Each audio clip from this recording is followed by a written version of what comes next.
Bonjour à toutes et à tous, je m'appelle Dominique Abbas. Mon père est né en avril 1955, quelque part dans la banlieue de Damas. Ma mère, elle, est née en décembre 1959, au fin fond d'un village de la campagne hongroise qui s'appelle Tiszafüred. Alors, qu'est-ce qui s'est passé ? Comment leur enfant se retrouve-t-il ici, le 13 mai 2023, devant vous, à Nancy ? C'est une histoire de mots et une histoire d'encre que je vais vous raconter aujourd'hui. Une histoire de mots d'abord, presque de colissimo, puisque c'est un peu comme un colis perdu à la poste que ce jeune garçon blondinet débarque en France, quelque part aux alentours de 2006 ou 2007, à l'aéroport Charles de Gaulle. Il faut savoir que ce jeune garçon que vous voyez là, il n'a pas de grande valeur à l'époque sur le plan intellectuel, économique, philosophique, littéraire. Sa contribution est assez maigre à la société. Pour la simple raison que ce jeune garçon, il ne comprend rien. Il a beau essayer d'écouter autour de lui, il ne comprend pas un mot de ce que les gens racontent, il ne parle pas la langue. Alors, il se mure dans la seule arme dont un enfant puisse se doter, le silence. Il ne dit pas un mot. Ça dure 3 mois. Je dis que c'est normal. Ça dure 6 mois. Ça commence à devenir inquiétant. Ça dure 1 an. On l'emmène chez l'orthophoniste. Rien à faire, l'enfant ne parlera pas. Il faut s'y résigner. Alors, en tout désespoir de cause, ses parents l'emmènent à l'école un matin. Et puis ils reçoivent un appel, 1 heure après, de l'enseignante. Ils sont catastrophés, ils répondent. L'enseignante leur dit « Ah non, mais vous inquiétez pas, il est bien l'enfant, il est top, il est nickel, il parle. » Il parle. J'avais commencé à parler, après plus d'1 an et demi, à écouter. Je crois que ça a été là la première leçon de ma vie, écouter avant de parler, observer avant d'agir.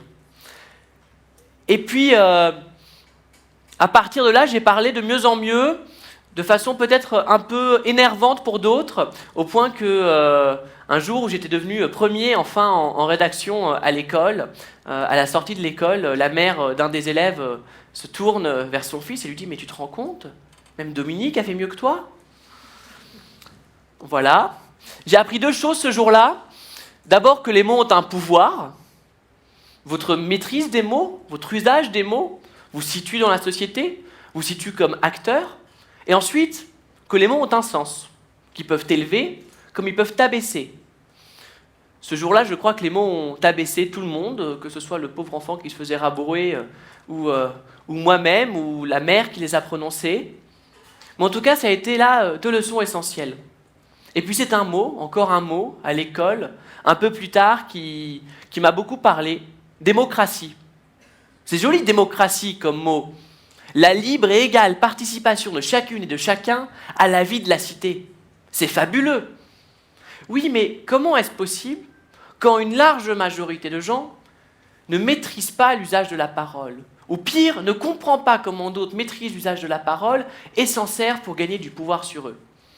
C'est pourquoi, révolté, je me rendais à la maison des jeunes de mon quartier. J'allais voir le premier animateur que je trouvais, qui était fort compréhensif, et je lui expliquais, mais quand même, c'est un scandale que personne n'écoute les jeunes. Et il me dit, mais écoute, on a des micros dans la salle à côté, tu n'as qu'à t'en servir, monte une radio. Évidemment, ça n'avait aucune chance de fonctionner, on avait 13 ans. Comment aurions-nous pu monter une radio ?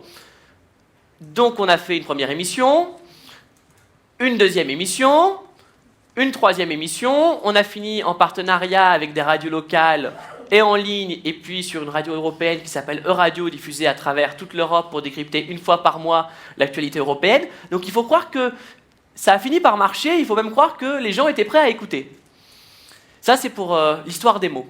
Et puis, on a attiré l'attention de la presse, l'attention, à l'époque, on a réuni une 50aine de jeunes qui ont créé plus d'une dizaine d'émissions, dont certaines fonctionnent encore sur les radios locales de la région nantaise aujourd'hui. Et puis on a même attiré l'attention d'une certaine ministre de l'écologie de l'époque, qui nous avait invités à Paris pour en discuter.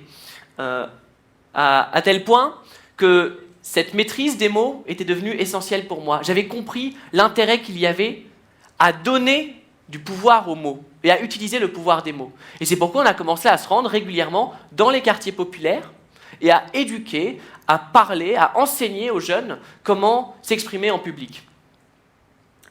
Ça, c'est pour le côté davantage mots. Et puis ensuite, le côté encre, c'est que une fois que j'ai fait ça, je me suis aperçu que j'étais installé quand même dans un cocon un peu confortable et qu'en fait, je voulais en sortir. Parce que ce pouvoir des mots, dont je m'étais rendu compte assez tôt, je m'étais un peu toujours demandé comment m'en servir, comment le rendre utile. Jusqu'à ce que je comprenne que le principal usage qu'on peut faire de la langue, c'est bien de créer du lien, c'est bien d'aller vers l'autre. Et à partir de là, j'ai dédié les 5 ou 6 dernières années de ma vie à créer du lien par l'usage des mots. En février dernier, encore à Bruxelles, au Conseil européen, sur cette chaise où normalement s'assoit Emmanuel Macron. Je peux vous dire que ça fait un peu quelque chose quand vous arrivez, on vous emmène, on vous fait traverser tout le bâtiment, on vous emmène dans cette salle, vous passez la sécurité et puis on vous dit voilà, là normalement c'est le président de la République qui s'assoit. Et vous allez devoir donner une opinion sur ce qu'on va faire sur les infrastructures rechargeables pour les véhicules électriques. Bon, c'est là qu'on comprend que les mots portent et que les mots portent au-delà des pays, au-delà des frontières. On a aussi monté une université européenne avec notre université, avec 11 autres universités à travers toute l'Europe, qui s'appelle Una Europa, dont j'ai eu la chance de présider le conseil étudiant. Una Europa, c'est facile. C'est l'idée qu'on peut demain avoir une licence où vous feriez votre première année d'université à Paris, votre deuxième à Madrid, votre troisième à Bologne, et à la fin, vous auriez un seul diplôme. Parce que le savoir traverse les frontières par l'expression de la langue et par l'expression des mots. C'est d'ailleurs l'une des plus belles choses que j'ai apprises dans mon université. Quand je suis arrivé un peu impressionné à Paris, après avoir lâché l'encre pour arriver à Paris, je suis arrivé dans un très bel amphithéâtre qui disait tout au fond de l'amphithéâtre « Pacem summa tenent », nous tenons la paix. Les gens qui avaient construit cette université il y a 2 siècles, ceux qui l'avaient fondée il y a 8 siècles, avaient compris que c'était le savoir et la parole qui portait la compréhension de l'autre, qui portait le dialogue et qui portait la paix contre la guerre et contre les terreurs de leur époque. Ça, c'est toujours Una Europa. On continue évidemment à porter les mots, à recevoir, à débattre, parce qu'il n'y a que par le débat que se fait la démocratie. Parfois avec l'aide d'une petite quantité d'alcool. On était en février dernier encore en Géorgie pour discuter de l'Union européenne, des perspectives européennes de la Géorgie, ce pays qui est un peu aux confins de notre continent. Et en fait, on est devenus très copains avec un député local qui nous a invités dans sa circonscription. Et on a passé la soirée à discuter avec des députés, des citoyens locaux, dans un hôtel en plein milieu du Caucase, avec quelques bouteilles de vin bien entamées, avec modération cependant. Et c'est là qu'on s'aperçoit que l'aspiration à l'échange, l'aspiration à travailler ensemble, à avancer ensemble, elle est universelle, elle est globale.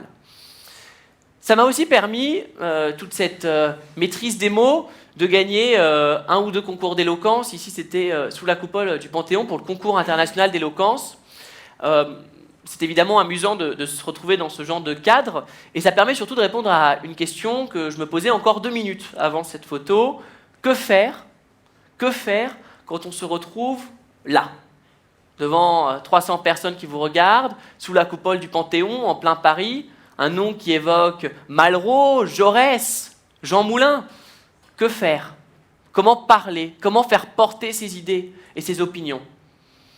2 conseils que je peux vous donner aujourd'hui.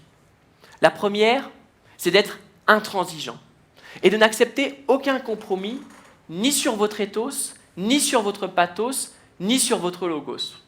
Alors derrière ces termes un peu barbares, il y a du latin. Il y a du latin qui avait déjà été compris par les Grecs il y a 2000 ans et qui avait été mis en forme à l'époque par Cicéron un peu plus tard. C'est très facile. Le pathos, c'est votre capacité à créer de l'émotion, à faire pleurer, à faire rire, à faire l'un après l'autre, l'un en même temps que l'autre, à emmener les gens avec vous parce que vous suscitez chez eux. Le logos, c'est le fond de votre argumentation, parce que vous pouvez être très bon orateur, vous pouvez faire rire les gens, vous pouvez les faire pleurer. Si ça ne tient pas sur le fond, vous allez facilement vous faire contredire. Et puis la dernière chose, c'est l'éthos. Alors l'éthos, c'est un peu compliqué à définir. En gros, c'est ce que vous renvoyez de vous. Parce que quand je suis descendu sur scène tout à l'heure et que je suis arrivé là, vous vous êtes fait une idée sur moi avant même que j'ouvre la bouche. Et c'est le cas pour toutes les situations dans lesquelles vous vous trouvez dans votre vie, où vous devez vous exprimer en public. Et c'est pourquoi il ne faut jamais transiger sur l'éthos. Il faut d'abord savoir ce qu'on renvoie. Je sais que parfois, je peux avoir l'air d'être un petit intello parisien. Ce n'est pas très grave, même si ce n'est pas forcément le cas. Et puis, une fois que vous l'avez fait, il faut travailler dessus, il faut savoir comment l'adapter pour arriver à convaincre votre public. Ce sont les 3 choses. Et puis, sur un plan peut-être un peu moins technique, c'est Antoine de Saint-Exupéry qui disait dans Le Petit Prince, on ne voit bien qu'avec le cœur. Alors, je suis petit, blond, je ne suis pour autant pas le Petit Prince, mais je me permettrai quand même peut-être de compléter, on ne parle bien qu'avec le cœur. Sur tous les sujets sur lesquels on a à s'exprimer au quotidien, sur tous les enjeux qui font société, sur tous ces enjeux-là, au fond, il y aura toujours quelqu'un de plus intelligent que vous, quelqu'un qui aura lu plus de livres, quelqu'un qui aura fait plus d'études. Ce n'est pas grave. Il n'est pas forcément plus qualifié, il n'a pas forcément de meilleures choses à dire, parce qu'il y a en vous tout ce que vous avez vu, tout ce que vous avez lu, tout ce que vous avez vécu, et toutes ces choses-là font que vous aurez sur chaque sujet un point de vue unique.